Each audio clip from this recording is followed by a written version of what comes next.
Okay, so as soon as you have your clay wedged and you're ready to sit down at the wheel, what you want to do is pat the clay into a nice round ball.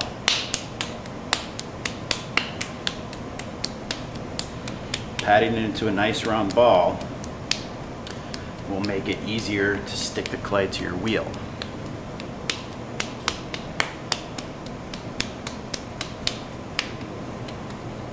Okay, so when you have it in a nice round ball, we have to attach it to the wheel. So what I'm going to do is set the clay where I think the middle is. I put my elbows on my legs, and then I pick the clay up and then gently smack it down into the middle of the wheel. So that's not perfectly in the middle of the wheel. So now I have to spend some time shaping the clay and making it as round as possible and as centered as possible.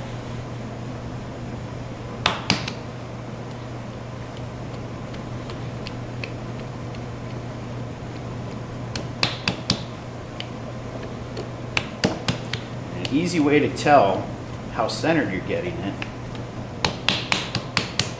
is to look at how round you have it and then look at the distance from the outside of your clay to the outside of the wheel.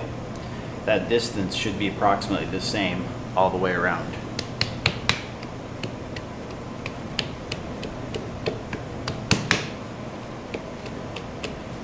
When you think you've got it nice and centered and nice and round, you want to seal it down to the bat.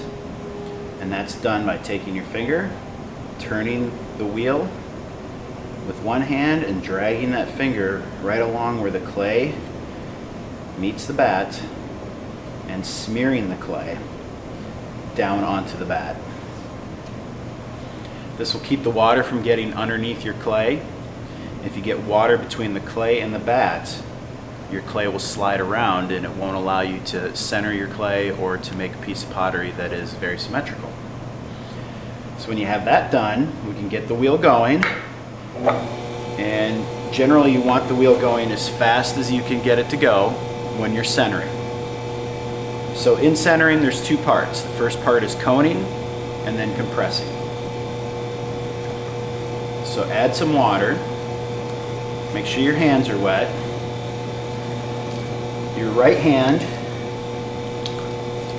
should go at about the 6 o'clock to 5 o'clock position. Your left hand will be just opposite of that. And you're going to lock your arms, squeeze the clay gently, and the clay will start to slide up between your hands. And then you slide your hands up the clay, remaining in control. You don't want to let your hands wobble around. Slide your hands right up and off the top of the clay to create a cone shape. Add a little more water. Now the second part of centering is compressing. So to compress the clay back down, you're going to cup your left hand, put your thumb about halfway across the top of that cone you created, so the clay is cupped in your hand. Take your right hand, put it right up against your thumb so that there's no gap between your hand anywhere. And then you're going to lock your arms, push down with your right hand, control the shape of the clay with your left hand. When your left hand touches the bat, stop pushing down. You see how that has created a much more centered, stable piece of clay. And we're trying to get this as round and symmetrical as we can possibly get it before we do anything else. So this might have to be done a number of times before the clay is perfectly centered.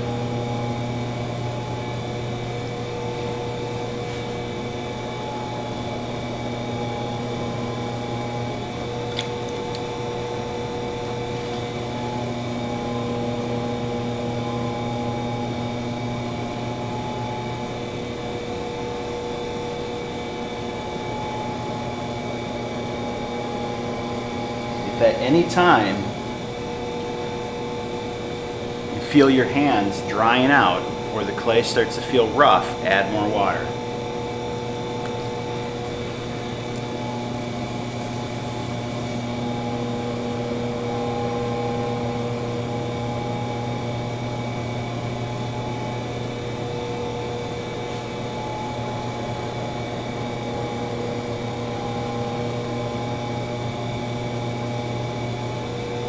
Okay, so how do you tell if your clay is centered?